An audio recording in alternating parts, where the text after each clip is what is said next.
Olá, pessoal. Estamos aqui para mais um Momento Democrático. Hoje, eu e Ronaldo Bianchi temos o prazer de receber Janaína Pascoal, professora, advogada, política, foi a candidata mais votada para deputada em São Paulo. Depois, na outra eleição, tentou a cadeira de senadora, não conseguiu. Enfim, conheceu profundamente o mundo da política paulista e brasileira. Janaína tem uma carreira brilhante, é doutora em Direito Penal pela Universidade de São Paulo, onde foi orientada por Miguel Reale Júnior, com quem dividiu, junto com Hélio Bicudo, o famoso pedido de impeachment da ex-presidente Dilma Rousseff. Então, Janaína tem todos os pré-requisitos para hoje aqui nos contar um pouco da sua visão sobre o Brasil e de como que o Brasil vem enfrentando aí os seus problemas. Janaína, eu vou passar para você, para o seu bom dia, mas já vou passar com uma pergunta. Hoje, a Folha de São Paulo, a imprensa, publicou uma notícia do presidente Lula criticando o volume de advogados no Brasil. Segundo o presidente, o Brasil devia ter cursos primordiais para o desenvolvimento. A declaração foi feita numa cerimônia do INPA, do Instituto de Matemática Pura e Aplicada. Você concorda que está sobrando lei e faltando matemática aqui no Brasil? Bom dia. Primeiramente, muito obrigada pela honra do convite. Estou muito feliz em poder participar. Eu não penso que estejam sobrando leis, né? Mas eu tenho uma visão minimalista. Eu entendo firmemente que é melhor trabalhar para cumprir as leis existentes, que é sempre importante olhar o sistema jurídico e tentar fazer um enxugamento ou manter as leis que conversam entre si, né? Então, eu tenho uma visão minimalista. Eu, até como legisladora, nunca fui inflacionária nesse sentido. Mas a crítica do presidente Lula, né, a existência de muitos advogados, ela me assusta um pouco, porque o presidente Lula ele flerta com autoritarismos, né? E a advocacia ela é a carreira primordial de luta por direitos individuais, de luta por democracia. Então, a crítica me preocupa um pouco, muito embora eu procure sempre olhar, né, o contexto em que a pessoa falou. Nós acabamos de sair de uma avaliação onde se constatou uma queda, né, assustadora na capacidade matemática dos alunos formados no Brasil, alunos formados nas escolas públicas e também nas escolas privadas. E o presidente meio que abraçou essa pauta, o que eu vejo com bons olhos, porém me preocupa que eu não veja, ao mesmo tempo, medidas concretas para enfrentar a situação. Então, muito embora ele fale que a matemática tem que ser valorizada, acabou de anunciar uma faculdade, né, exclusiva para matemática, o que eu aplaudo, é excelente, ele não enfrenta a mentalidade ideológica dos formadores de opinião de esquerda, dos professores universitários de esquerda, de seus próprios ministros, inclusive o ministro da Educação, que insistem numa formação não conteudista, não informativa, né? Então, assim, hoje nós temos, em todos os espectros, em todos os níveis, professores que falam exclusivamente de gênero, de raça, de dominação, de exploração, de luta de classes, de anti-imperialismo, anticapitalismo, um antifascismo quase que imaginário, uma situação imaginária de um inimigo, né, inexistente, e pouquíssimo se valoriza aquele mestre que passa os conteúdos, né? Na matemática, no português, eles inclusive têm destruído a língua portuguesa. Então, eu num primeiro momento, né, fico atenta a essa fala dele contra os advogados, isso me preocupa. Espero que os discursos a favor da matemática deixem de ser apenas discursos e passem a ser ação. E como pedi nas minhas redes sociais ontem, que ele e a primeira-dama olhem para esse movimento, não vou utilizar a palavra criminoso, mas inaceitável do ministro da Educação, de aniquilar com a educação à distância, né, que hoje é importantíssima, inclusive no estado de São Paulo, por meio da Univesp, que é a Universidade Virtual de São Paulo. E se os senhores quiserem, eu posso até detalhar essa importância, porque eu conheci a situação de perto como deputado estadual aí nos últimos 4 anos. Não sei se respondi. Não, perfeito. Agora, continuando aqui mais ou menos no tema, existe aqui também, hoje no Brasil, todo mundo fala do excesso de judicialização do Brasil e da política. Não é? É como se os brasileiros tivessem aprendido o caminho do judiciário e todo mundo agora vai para o judiciário para resolver pendência de aluguel de apartamento, qualquer pendência, bimba, vai para o judiciário. E isso também na grande política também há a queixa de que o Supremo Tribunal Federal estaria exacerbando aí no seu espaço. Os juízes sempre falam que o problema não é deles, que eles são obrigados a agir quando são provocados. Se você entra na justiça, o juiz não pode desconsiderar aí o seu pedido, o seu pleito do advogado, ele tem que se pronunciar. Como é que você vê isso? Acho que são vários níveis aí a serem analisados, né? Pensando em termos de população, muitas vezes há um abuso. Muitas vezes há um abuso de apresentação de ações, e nós, por força do princípio constitucional do acesso à justiça, não temos a cultura de penalizar quem flagrantemente está instrumentalizando a justiça, muitas vezes até para perseguir opositores, concorrentes, ex-empregadores ou ex-funcionários. Então, eu sou muito crítica, né, dessa inflação de ações e da falta de uma cultura de punir quem abusa. Agora, tem um outro nível de discussão, que é o da infantilização do poder legislativo, né? Os legisladores, eles fogem da discussão no seio do seu próprio poder e impugnam projetos de lei que estão no nascedouro ou projetos de lei que acabaram de ser aprovados no Poder Judiciário, muitas vezes se valendo, né, de previsões que tinham uma finalidade, mas são distorcidas, e aí realmente o Poder Legislativo finda por se apequenar diante do judiciário, né? Vide nos últimos anos a atuação da rede, a atuação do PSOL, né? Levando para o Supremo Tribunal Federal questões que eram internas ao legislativo. Então, isso é muito ruim para a democracia, né? Mesmo quando nós pensamos nas medidas do antigo governo do presidente Bolsonaro e as muitas provocações que foram feitas ao Supremo, que acabou inviabilizando o próprio governo em várias searas. Então, isso é muito ruim para a democracia.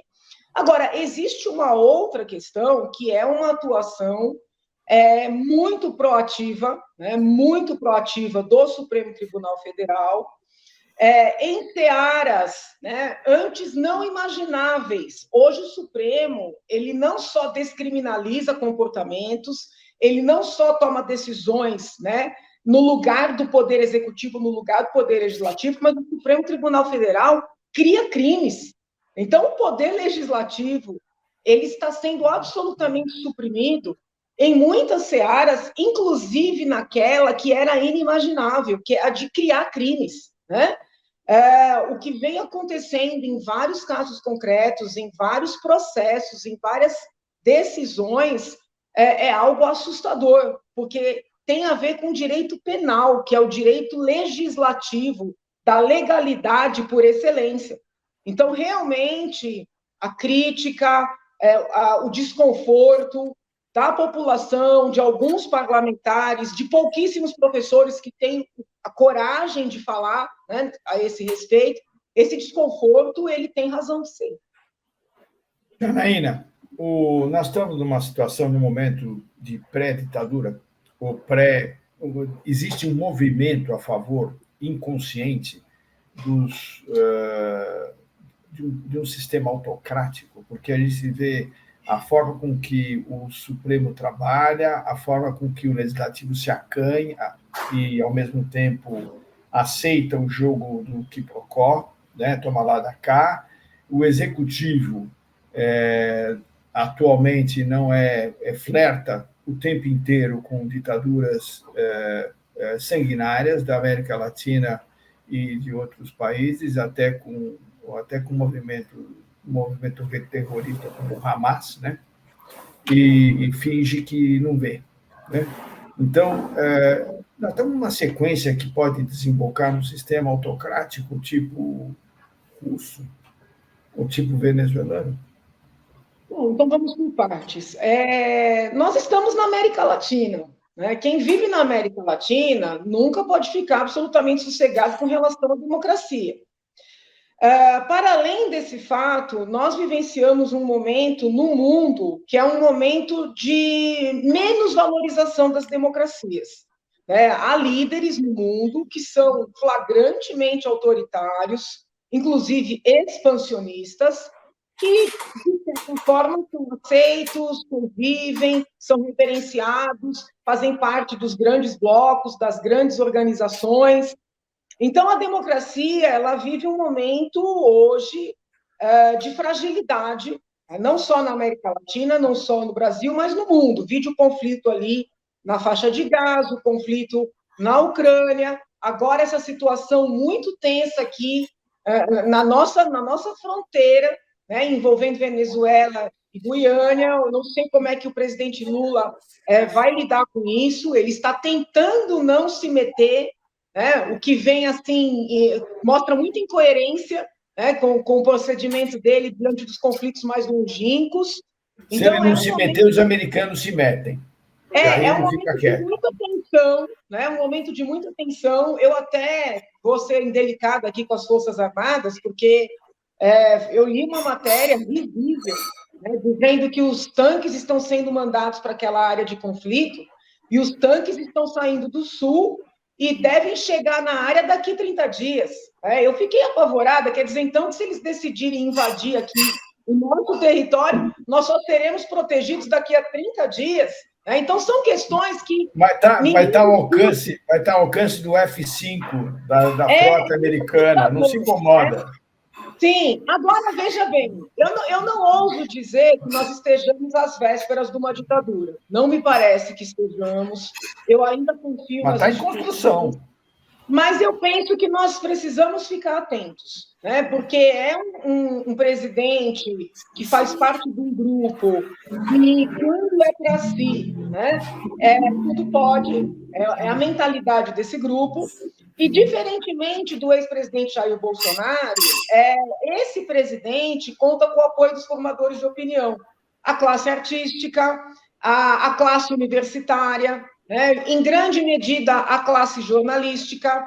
Vide que os poucos críticos dos veículos de informação estão sendo demitidos, né? Tem argumento para todo lado.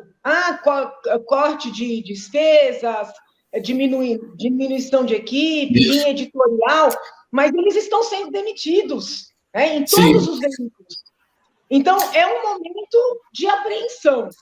Mas eu não vou... Se não é demitido, é calado. Se não é demitido, é calado na força do STF, né? Então, eu até complementando aqui, continuando um pouquinho nesse assunto, a gente sente, que passo a passo a censura está se normalizando aqui no Brasil, não é? Então, todos os dias a gente lê decisões judiciais punindo jornalistas, punindo cidadãos que publicaram nos veículos ou redes sociais apurações sobre ilícitos, entrevistas contendo acusações a autoridades, né? Tudo isso passa a ser, de repente, punível na justiça, né? A justiça resolveu agora que a fake news é uma novidade, né? E a fake news é a nossa velha conhecida mentira. Tá certo? E a mentira já está para lá de colocada nos nossos códigos penais. O problema da mentira ou calúnia, né? Ou difamação. Mentira, isso já está. Mentira, mas agora a fake news agora não é mentira? Como é que é isso? Então, o perigo desse conceito direta, né? Então, na verdade. Perdão. Pois não? Não, perdão, te cortei, desculpa, termina. Não, imagina, quer dizer, a pergunta que está tardando, eu reconheço, é o seguinte, assim, levemente, quando é que a mentira tem que ser punida ou quando é que a mentira é um problema ético? E ponto, acabou. O problema da mentira é quem define o que é verdade e o que é mentira, né? Tem situações que são muito objetivas. Problema filosófico complicado. Tem situações que são muito objetivas. Olha, dizer que uma pessoa que estudou medicina se formou em enfermagem ou se formou em direito, são situações objetivas, né? Agora, existem situações que têm a ver com interpretação, com avaliação. E o que eu tenho percebido crescentemente é o judiciário chamando de mentira o que tem a ver com avaliação, né? E isso, paulatinamente, vai atemorizando as pessoas, vai calando as pessoas nas mais diversas searas. Eu vou dar um exemplo aqui que sai um pouco do campo da política, de dizer que alguém é corrupto ou deixa de ser corrupto, que alguém desviou dinheiro ou deixou de desviar dinheiro. Vamos falar, né, de um tema tabu, que são os efeitos colaterais da vacina contra a Covid. Todo medicamento, toda vacina tem efeitos adversos, tem efeitos colaterais, e é da ciência o poder-dever de falar sobre esses efeitos, até para que possa ser feita uma ponderação e avaliar se manter a vacinação nessa escalada, com esse contexto, né, nesses moldes, traz mais riscos ou mais benefícios. Isso é da ciência, isso é da bioética. Qualquer ser humano que ouse levantar esse debate, trazer um texto de um jornal estrangeiro, porque fora do Brasil a liberdade é muito maior nessa seara, é taxado de espalhador de fake news. Para os senhores terem uma ideia, no auge da pandemia, eu imprimi um documento do site da Anvisa que listava efeitos colaterais, ou seja, um documento oficial. Eu abri o meu Instagram e li o documento, sem fazer juízo de valor. Eu tive a postagem derrubada com aquela informação, aquela chamada de fake news. Quando eu, primeiramente, falei das pedaladas fiscais, as pessoas diziam que era mentira, e ficou comprovado que não era. Tem gente que concorda ou discorda se seria suficiente ou insuficiente para afastar a ex-presidente, mas ninguém nega a prática. Então, assim, aquelas verdades que precisam ser comprovadas e que demandam tempo, amadurecimento, produção de provas, no início, muitas vezes, são taxadas de mentiras. Então, esse é o perigo que nós estamos vivenciando, né? E os magistrados, sobretudo da Suprema Corte, eles estão com uma postura muito proativa, né? Muito proativa de participação dos debates políticos, de participação dos debates na imprensa, não só propondo reflexões, mas impondo posicionamentos. Isso é muito perigoso. Então, e esse processo ele já vem, né? Ele não é só deste momento. E eu tenho alertado o pessoal da esquerda, que fortaleceu muito esse movimento, porque era o governo Bolsonaro, achando que isso não chegaria, né, ao seu quintal, vamos dizer assim.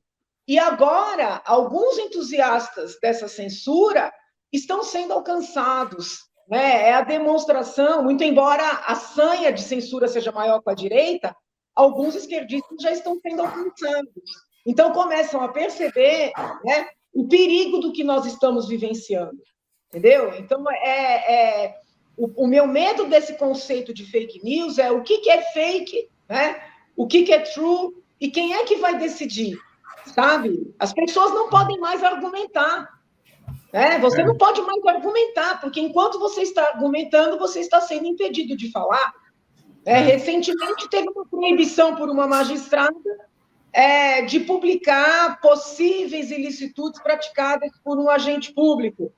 É desejável, é aconselhável que o jornalista, que alguém que fale, não use adjetivos, né? Não antecipe certezas, mas a investigação, a discussão, o fato apurado precisa ser noticiado. Né? Isso é da natureza de uma democracia. Janaína, o seguinte, 8 de janeiro foi um marco aí importante, porque teve um período de manifestação mais, vamos dizer assim, exagerada, né, por algumas pessoas. No final, fizeram bastião, passaram um arrastão, levaram 1.200 pessoas e agora estão condenando alguns a 17 anos de prisão, coisa que nem traficante de droga é penalizado. Né? O que é razoável? O que seria razoável a não ser essa sanha de perseguir essas pessoas que mal sabiam que estavam fazendo alguma coisa ilegal? Mas não se sabe ao certo quem destruiu o patrimônio ou não. E a destruição de patrimônio não é terrorismo, né? É outro crime. Então, não tem exagero nesse processo. Não vai ter um processo de anistia para essa gente? Olha, eu sempre que se toca nesse tema, eu trago aqui uma peculiaridade, uma curiosidade, né? Toda a turma da ex-presidente Dilma foi alcançada com base na lei de organização criminosa que foi sancionada pela ex-presidente Dilma. Né? Infelizmente, o próprio Supremo vem anulando várias condenações da Lava Jato, o que eu entendo como um grande equívoco. Mas os apoiadores do ex-presidente Bolsonaro, por incrível que pareça, estão sendo condenados com base numa lei que foi ele que sancionou. E sancionou quando eu dizia: não sancione esse elefante branco. Esses crimes que estão sendo atribuídos aos apoiadores do ex-presidente são crimes muito mal redigidos, são crimes que não foram debatidos, e são crimes que foram anunciados como assim o baluarte da democracia, porque essa lei veio substituir a Lei de Segurança Nacional, que era uma lei da época da ditadura, mas que era uma lei muito mais objetiva, muito mais clara, né? Então, assim, para além de criticar essas prisões na baseada, sem a devida apuração, sem individualização de conduta, eu critico severamente a atribuição desses crimes. Primeiro, porque não vejo que aquelas pessoas, por mais que tenham quebrado, que tenham defecado, que tenham urinado, que tenham xingado ali nos prédios públicos, e óbvio que eu não achei nada daquilo correto, não vejo que elas tivessem potencialidade de suprimir o Estado Democrático de Direito ou de dar um golpe. Ninguém dá golpe sem arma, ninguém dá golpe sem tanque. Né? Não se dá golpe com bandeira e com fezes ali nos prédios públicos. Então, eu não vejo, para mim, aqueles crimes contra o Estado Democrático de Direito, para aquele contexto, eram crimes impossíveis. Deveriam ser atribuídos outros crimes previstos no Código Penal, como dano a patrimônio público, que é um crime, né? Mas não estes. Além dessa crítica naturalística, o que fez o Ministério Público Federal e o Supremo? Eles somaram vários crimes. Então, veja o senhor, além do golpe de Estado, eles somaram supressão do Estado Democrático de Direito, somaram outras tantas figuras para chegar nessa tal pena de 17 anos. Isso não existe em direito penal. Muitas vezes, na capa do inquérito, o policial coloca vários tipos para a investigação dizer qual foi. Entendeu? Então, por exemplo, encontrou ali um cadáver. Você pode colocar possível homicídio, lesão corporal seguida de morte, possível latrocínio, morte suspeita. Você põe tudo aquilo na capa para apurar, porque depois da investigação você vai saber o que exatamente foi. O que está acontecendo aqui é o seguinte, é como se num caso desse, no final, somasse latrocínio com homicídio, com lesão corporal seguida de morte. Está compreendendo o absurdo jurídico que é isso? Como é que o ministro do Supremo consegue fazer esse erro? Olha, é isso. O grupo que está no poder, essa mentalidade, ela tem a cumplicidade da imprensa, ela tem a cumplicidade dos professores universitários, ela tem a cumplicidade da classe artística, que são os formadores de opinião. Então, diferentemente do que aconteceu com a Lava Jato, eu vislumbro que vai ser muito difícil conseguir reverter esses casos, porque não há esse apoio, né, do seu ponto de vista cultural, vamos dizer assim. O ex-presidente Lula teve todo um apoio, né, desses grupos, contou, e aqui a gente tem que falar, mesmo divergindo, a gente tem que reconhecer os méritos, contou com um advogado incansável, né, que foi o doutor Cristiano Zanin, que hoje é ministro do Supremo. Foi premiado então, com o cargo. Goste-se dele ou não, concorde com as teses que ele levantou ou não, sob o ponto de vista da advocacia, né, os méritos são inegáveis. Ele não desistiu. Então, assim, eu não sei se alguém vai, né, abraçar essa causa dessas pessoas. E aqui tem um outro fator, né? E aqui eu vou fazer uma crítica ao bolsonarismo. São pessoas que ficaram cegas por Bolsonaro, sabe? Ficaram cegas. Então, são pessoas que não conseguem, por exemplo, reconhecer quando uma pessoa como eu, que ousou criticar o líder deles, traz uma reflexão. Então, assim, eu não consigo ajudar, porque são pessoas que não se permitem ser ajudadas, porque elas só sabem dizer o seguinte: olha, se você não disse amém cegamente ao ex-presidente Bolsonaro, né, que é o grande líder dessas pessoas, você é inimiga, você é traidora. Então, quando eu tentei alertar essas pessoas de que elas estavam indo por um caminho muito perigoso, elas me atacaram, entende? Então, assim, elas ficaram muito isoladas, né? Muito isoladas. Por essa liderança, que me parece que foi uma liderança muito ruim para estas pessoas e para o país. Né? Eu não canso de dizer, sem deixar de reconhecer a importância histórica e tudo mais, que muito da culpa do retorno da esquerda para o poder foi do Bolsonaro e do bolsonarismo. Né? Porque, assim, eles exageraram tanto, eles foram tão além dos limites que muitas pessoas que apoiaram ficaram com medo. Tá? Não foi meu caso. Eu nunca votei na esquerda, né? Mas eu compreendo esse medo, porque, infelizmente, o que eles permitiram que acontecesse, o trabalho do Bolsonaro contra a Lava Jato. Então, a gente entrou aí em várias situações que precisam ser analisadas de maneira um pouco mais honesta, sabe? Porque se a gente parar para pensar, são dois grupos que ficam ali com as suas mentiras sagradas, né? Se atacando mutuamente.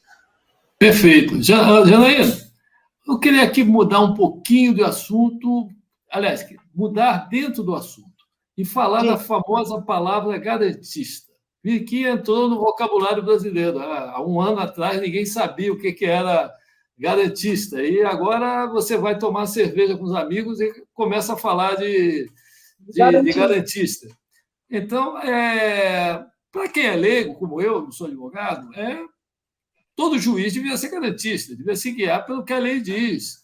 E, se quiserem mudar a sentença, mudem a lei. Isso, para qualquer pessoa que é leiga, esse raciocínio faz todo sentido. Mas a gente sente também que, atrás dessa história de ser garantista, é uma maneira de criticar a Lava Jato, é uma maneira de dizer que a Lava Jato foi contra a lei, ou pelo menos contra o processo legal, contra as maneiras do processo legal, não é? Como é que você vê isso? E você, pessoalmente, como advogada, como membro do judiciário, você é uma garantista? Olha, é até interessante a tua pergunta, importante, porque, assim, o que é ser garantista? Né? É, primeiro, garantir que todo cidadão, quando sofre uma investigação, sofre uma acusação ou sofre uma condenação, tenha seus direitos observados. Né? Não é porque uma pessoa, por exemplo, cometeu um crime e recebeu uma sentença que ela vai poder, na prisão, sofrer violência sexual, sofrer violência física. Né? Não é porque uma pessoa é apontada como culpada que ela vai ser presa sem ter um devido processo legal. Então, o garantismo é algo positivo numa democracia.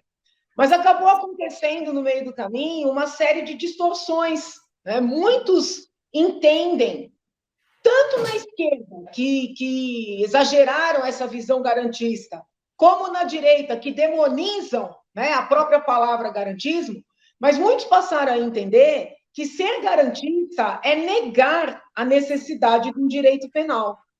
Então, na verdade, confunde-se garantismo com abolicionismo. Né? Porque o que é um direito penal garantista ou um direito penal mínimo, sobre o qual eu até tenho livro publicado? É você entender que o direito penal é a arma mais pesada do Estado e que precisa ter situações muito sérias para essa arma ser utilizada. Não é qualquer comportamento que não agrade ou indesejado, que vai ensejar uma prisão, por exemplo, mas há situações que precisam, né, ensejar prisão. Vou dar um exemplo para o senhor de um garantismo estranho, a meu sentir. Existem casos recentes de anulações, de apreensões de quantidades gigantescas de droga, porque não havia mandado judicial. Então, por exemplo, a polícia entrou no hangar, a polícia entrou num galpão, né, e encontrou 600 quilos de cocaína, apreendeu.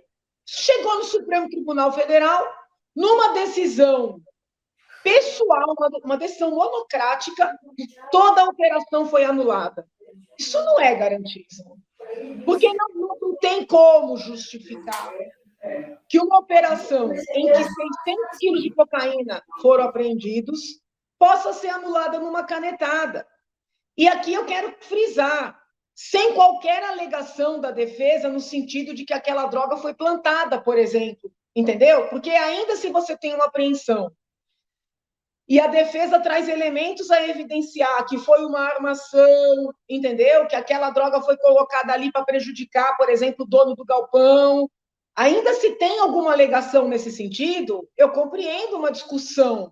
Agora, uma anulação porque não tem um mandado, isso não é garantismo, isso é uma negação do direito penal, isso é uma desconstrução do sistema, porque faz com que o policial que está na ponta não queira mais se arriscar, que é arriscado.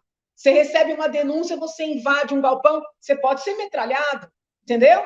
E aí todo o seu trabalho é desconstruído ainda com a pecha de que você é incompetente, fez tudo errado, né? Então, muitas confusões estão sendo feitas a título de garantismo. Com relação à Lava Jato, eu entendo que foi uma operação muito importante. Essas anulações que estão acontecendo, elas vão nessa linha de uma confusão com garantismo, né? Não existe na história do judiciário, antes do caso do próprio presidente Lula, uma anulação de 4 processos crime em embargos de declaração. Isso não existe, né?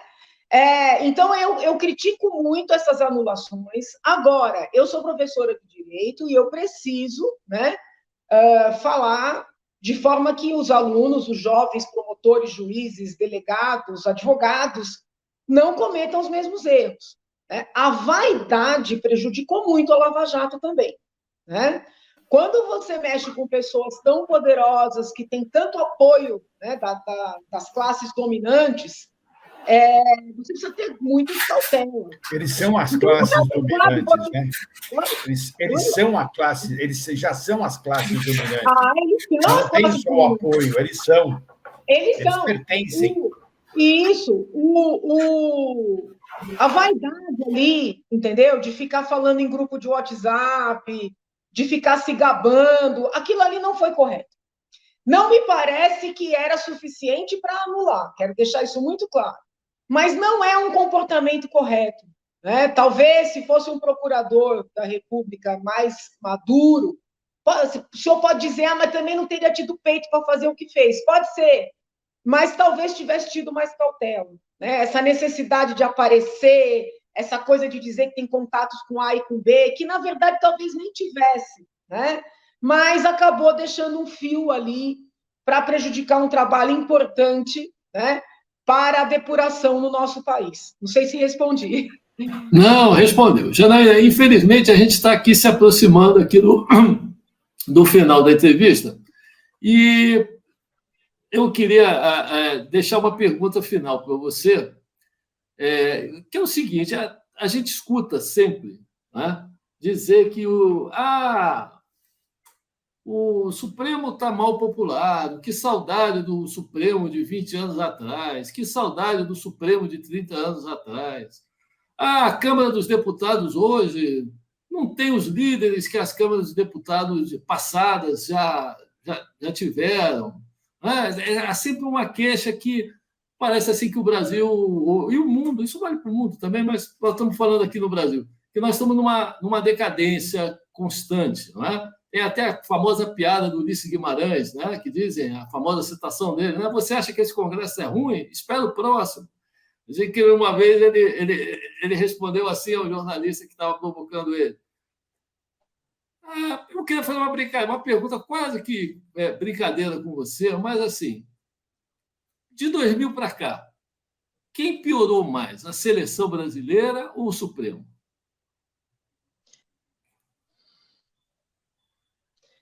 Olha, existe um saudosismo, né? É natural esse saudosismo. Eu acho que a gente tem uma falta de quadros, sabe? A leitura, ela falta uma ideia assim de uma responsabilidade com a nação, com o povo, né? Com os princípios democráticos. Eu sinto que nós podemos melhorar, né? Nós podemos melhorar. Não acho assim que é uma coisa, olha, piorou muito. Eu acho que falta. Nós estamos num momento em que cada agente precisa recuar um pouco, né? Precisa entender que passou da linha e precisa rever. Faz parte do espírito público, né? Reconhecer erros. Então, talvez seja um momento de haver aí um recuo. Eu sou uma otimista.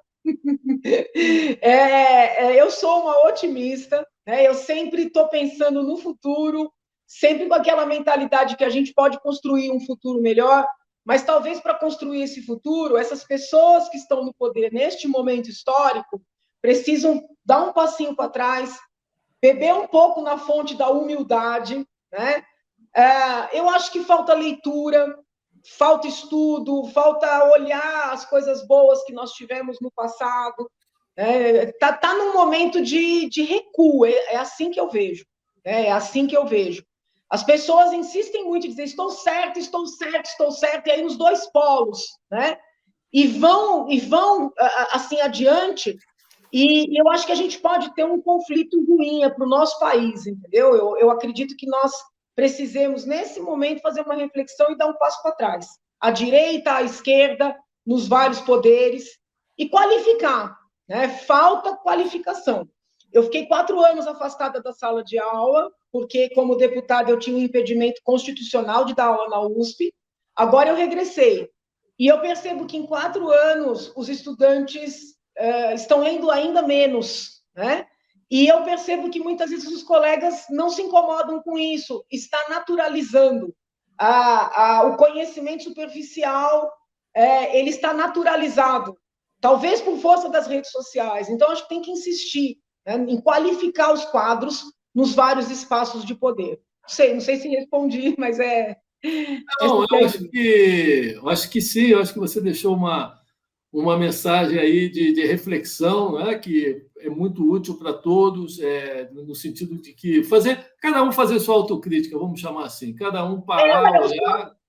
O senhor estava comigo no evento do centenário de Rui Barbosa, né? Em certa medida, a mensagem ali foi uma mensagem de conciliação, não no sentido de fechar os olhos para as coisas erradas, mas no sentido de entender que é necessário construir um país, né?